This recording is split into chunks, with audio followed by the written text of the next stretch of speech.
You felt it. You sit down to work, and 30 seconds later, your hand is already reaching for your phone. It's not a willpower problem. It's a dopamine problem. And once you understand how this one chemical actually works, you can stop fighting your brain and start using it. Today, we're talking about dopamine, probably the most misunderstood molecule in your brain. Most people think dopamine is the pleasure chemical. You do something fun, dopamine spikes. You feel good. Simple, right? Except that's mostly wrong. Dopamine isn't about pleasure. It's about wanting, anticipation, motivation, the drive to pursue something. And that distinction is the entire key to using it for productivity instead of letting it wreck your focus. By the end of this video, you'll understand exactly why your phone feels impossible to put down, why deep work feels so hard to start, and 4 practical ways to rewire your dopamine system so it works for your goals instead of against them. Let's clear up the myth. Dopamine doesn't fire when you get the reward. It fires when you anticipate it. Classic example. Rats in a lab get a light cue before food arrives. Over time, their dopamine neurons stop firing when the food shows up and start firing the moment the light turns on. The brain has learned to get excited about the cue, not the outcome. This is why checking your phone feels compulsive. It's not the content that hooks you, it's the anticipation of what might be there. A like, a message, a notification. Your brain lights up before you even unlock the screen. Apps are engineered around this. Unpredictable rewards, sometimes something good happens, sometimes nothing, create the strongest dopamine response of all. It's the same mechanism as a slot machine. So here's the reframe. Productivity isn't about avoiding dopamine. It's about pointing it at the right cues. Here's the trap. Your brain is constantly comparing the expected reward of 2 things: the task in front of you and every possible alternative. Opening a document to write a report has a slow, uncertain payoff. Opening your phone has an instant, high-frequency payoff. Every single time you choose the phone over the report, you're reinforcing the phone's pathway and weakening the report's pathway. This is called dopamine sensitivity drift. The more you feed your brain fast, high-frequency rewards, the more boring and effortful, slow, meaningful work starts to feel. Even work you actually care about.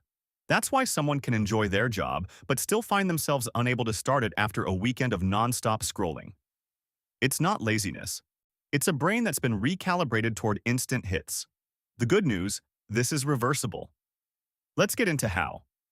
There are 4 ways to rewire your dopamine system. 1. Front-load the cue, not the reward. Since dopamine responds to anticipation, you can hack this by attaching a cue to your work itself. Try this. Before you start a work session, do a tiny, consistent ritual. Same playlist, same drink, same seat. Over time, your brain starts associating that ritual with the anticipation of getting into flow. You're essentially building your own light cue for deep work, the same way apps built one for checking notifications. 2. Do a dopamine reset. If your baseline is wrecked by constant stimulation, lower-intensity tasks start to feel unbearably boring by comparison. A short period of deliberately reducing high dopamine inputs, no social media, no random snacking, no background video, for even 24 to 48 hours can reset your sensitivity so that normal tasks feel engaging again. Think of it like resetting your tolerance. It's uncomfortable for the first day. Then focus gets noticeably easier. 3. Use variable rewards on purpose. Remember how unpredictability makes dopamine hit stronger? You can use that intentionally instead of letting apps use it against you. Gamify your work. Don't reward yourself after every single task. Build in unpredictability. Sometimes you take a break after 1 task, sometimes after 3. Sometimes you get a bigger reward for finishing something hard.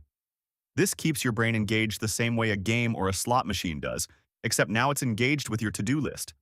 4. Stack dopamine onto the task itself, not just the outcome. Most people only feel rewarded when a project is finished. That's a long, low-frequency dopamine loop, and it's part of why long projects feel so draining. Instead, break big work into visible checkpoints. A progress bar, a checklist you physically cross off, a habit tracker. Each checkmark becomes its own small dopamine cue. You're not waiting for one big reward at the end. You're feeding your brain small, frequent signals of progress the whole way through. So to recap, dopamine isn't your enemy. It's not something to suppress. It's a system to redirect. Build a consistent pre-work ritual so your brain anticipates focus, not distraction. Take short breaks from high-stimulation inputs to reset your baseline sensitivity. Make your rewards unpredictable, not just tied to finishing. Track visible progress so every step forward gives you a small hit, not just the finish line. None of this requires more willpower. It just requires understanding what your brain is actually optimizing for and giving it a better target. If this helped, subscribe for more videos on the science of focus and productivity. And let me know in the comments, what's the one thing that hijacks your attention the most? I'll pick a few and dig into the science behind them in a future video.